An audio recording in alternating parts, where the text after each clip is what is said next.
Assalamualaikum warahmatullahi wabarakatuh. Sebelumnya izinkan saya memperkenalkan diri terlebih dahulu. Perkenalkan, nama saya Ratu Mubita dari kelas 10 MIPA 6 KBC dengan nomor absen 19. Kali ini saya akan membahas mengenai hasil diskusi saya tentang penanganan ormas radikal.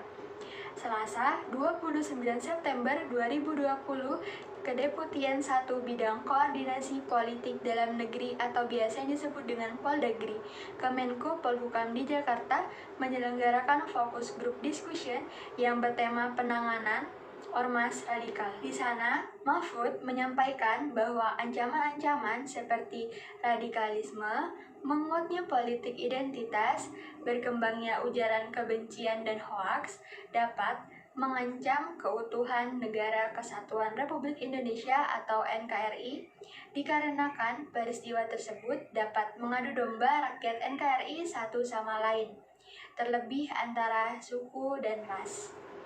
Radikalisme sendiri memiliki pengertian satu paham yang ingin mengganti dasar ideologi negara dengan cara melawan aturan, kemudian merusak cara berpikir generasi baru.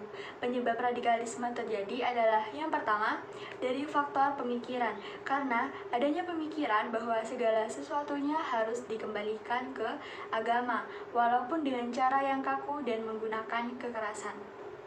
Yang kedua, yaitu faktor ekonomi, karena masalah ekonomi juga berperan membuat paham radikalisme muncul di berbagai negara. Sudah menjadi kodrat manusia untuk bertahan hidup, dan ketika terdesak karena masalah ekonomi, maka manusia dapat melakukan apa saja, termasuk meneror manusia lainnya. Yang ketiga, yaitu faktor politik.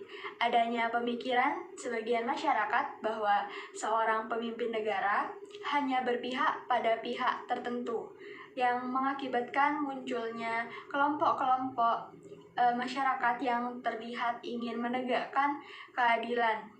Yang keempat, yaitu terdapat faktor sosial. Masih berhubungan dengan faktor ekonomi, sebagian masyarakat kelas ekonomi lemah umumnya berpikiran sempit, sehingga mudah percaya kepada tokoh-tokoh yang radikal, karena dianggap dapat membawa perubahan drastis pada hidup mereka. Yang kelima, terdapat faktor psikologis. Peristiwa pahit yang pernah terjadi di dalam hidup seseorang juga dapat menjadi faktor penyebab radikalisme. Masalah ekonomi, masalah keluarga, masalah percintaan, rasa benci dan dendam, semua ini berpotensi membuat seseorang menjadi radikalis. Yang terakhir yaitu faktor pendidikan. Pendidikan yang salah merupakan faktor penyebab munculnya radikalis di berbagai tempat, khususnya pendidikan agama. Tenaga pendidik yang memberikan ajaran dengan cara yang salah dapat menimbulkan radikalisme di dalam diri seseorang. Apabila radikalisme dibiarkan, akan berdampak pada pola pikir generasi saat ini, sehingga mereka memiliki kecenderungan pemikiran untuk merusak keutuhan bangsa. Dampaknya antara lain, Indonesia akan terpecah belah layaknya dahulu saat Indonesia masih dikelilingi kerajaan-kerajaan dan bukan lagi menjadi negara kesatuan. Mereka yang menganut radikalisme tidak dapat melihat kenyataan yang sebenarnya, karena mereka beranggapan bahwa semua yang berseberangan pendapat adalah salah. Umumnya memakai cara kekerasan dan cara negatif lainnya dalam upaya mewujudkan tujuannya. Mereka juga menganggap semua pihak yang berbeda pandangan dengannya adalah musuh yang harus disingkirkan. Penganut radikalisme juga tidak peduli dengan HAM atau hak asasi manusia. Mahfud juga menuturkan bahwa Pancasila sebagai ideologi negara telah mampu menjadi instrumen pemersatu bangsa. Pancasila juga dapat merajut kebinekaan di tengah beragam tantangan yang dihadapi Indonesia. Menurut Mahfud sendiri, menjaga keutuhan bangsa bukan perkara mudah, terlebih tidak ada kepastian hukum bagi setiap kelompok ormas dari individu yang menyebabkan paham radikalisme. Dan jalan keluar untuk mencegah radikalisme tidak terjadi lagi di Indonesia.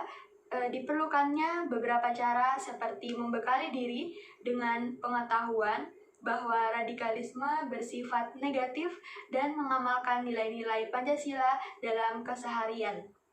Yang pertama, yaitu dengan membekali diri dengan pengetahuan bahwa radikalisme bersifat negatif yang dapat menjadikan kita lebih berwaspada agar tidak terikut arus radikal. Karena apabila kita memiliki pemahaman yang kuat, tentu dapat menfilter mana perilaku yang bersifat positif dan mana perilaku yang bersifat radikal. Yang kedua, mengamalkan nilai-nilai Pancasila dalam keseharian. Seperti yang kita tahu, Pancasila merupakan dasar serta pedoman norma bagi masyarakat Indonesia. Dengan kita mengamalkan nilai-nilainya dalam keseharian, kita bisa membentengi diri dari kegiatan radikal. Sikap yang dapat kita lakukan untuk memerangi radikalisme adalah meningkatkan keyakinan, semangat kebangsaan, dan toleransi, serta memahami nilai-nilai beragama yang moderat dan damai. Mungkin itu saja yang dapat saya sampaikan. Kurang lebihnya mohon maaf. Wassalamualaikum warahmatullahi wabarakatuh.